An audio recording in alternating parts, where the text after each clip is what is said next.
जय हिंद प्यारे साथी। 10 मिनट शो में आप सभी का स्वागत है और ये आपकी तीसरी क्लास है। तीसरी क्लास में हम साहित्य के क्वेश्चन याद करेंगे।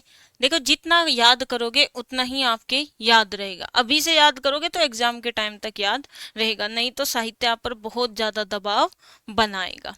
सबसे पहली चीज, पयमचर्यु भाषा। पयमचर्यु खालिस्तान भाषा की रचना है। भाई यहाँ आपसे ये नहीं पूछा कि पयमचर्यु वैसे तो लिखी स्वयंभू ने है ना, लेकिन भाई स्वयंभू हो या आपके पुष्पदंत हो या आपके सरहपा हो, ये तीनों के तीनों आपके अपभ्रंश से ही संबंधित है। ध्यान रखना भाई, अपभ्रंश से ही है। चाहे आपका सरहपा आ जाओ, आपका सरहपा आ जाओ, स्वयंभू आ जाओ, या आपका क्या नाम था, पुष्पदंत आ जाओ, ये सब के सब। हेमचंद आ जाए तो वो आपका प्राकृत भाषा से आ जाते हैं, वे जैन धर्म बौद्ध धर्म में आ जाते हैं।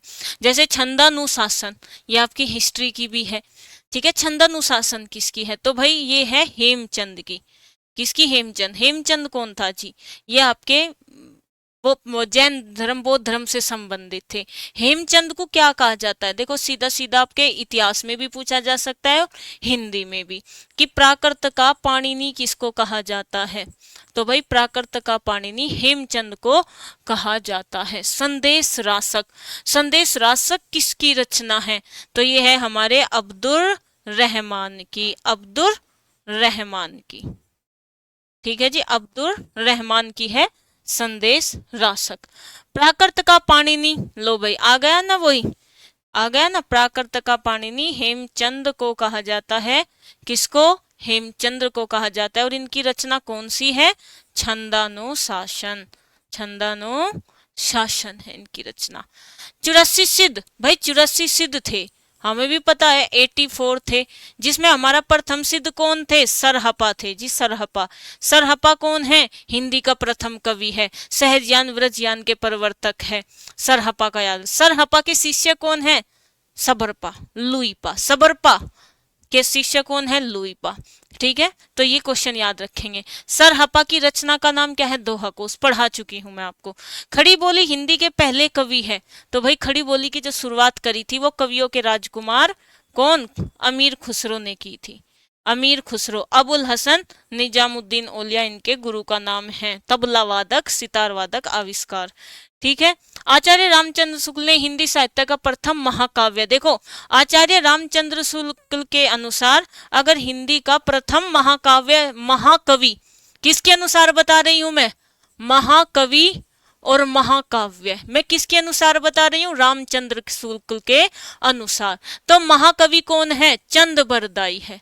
कौन है जी? चंद बरदाई। और महाकाव्य कौन सा है? पृथ्वीराज रासो है। तो आपको दोनों क्वेश्चन अगर बने तो दोनों याद रख लेना, आचार्य रामचंद्र शुक्ल के अनुसार करके पूछे तो।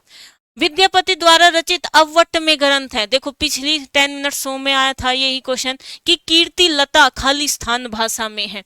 तो भाई विद्यापति की दो ही तो रचना है जो अवट्ट भाषा में है, कीर्ति लता और कीर्ति पताका।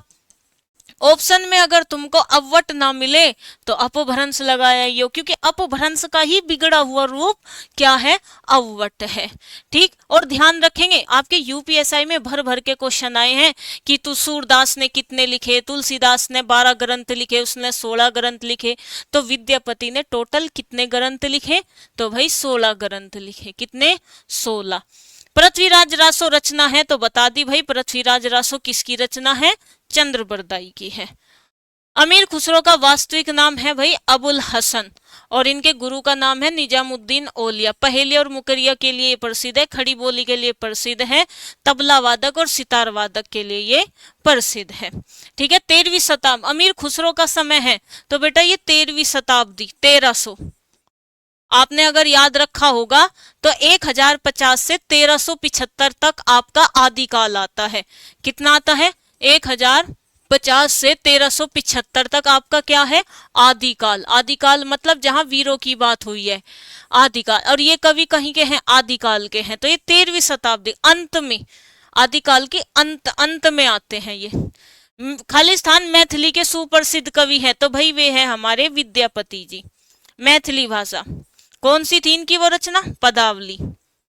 के लिए ही इनको क्या मैथिली भाषा में लिखी हुई है, और मैथिल कोकिल इनको कहा जाता है, मैथिल कोकिल।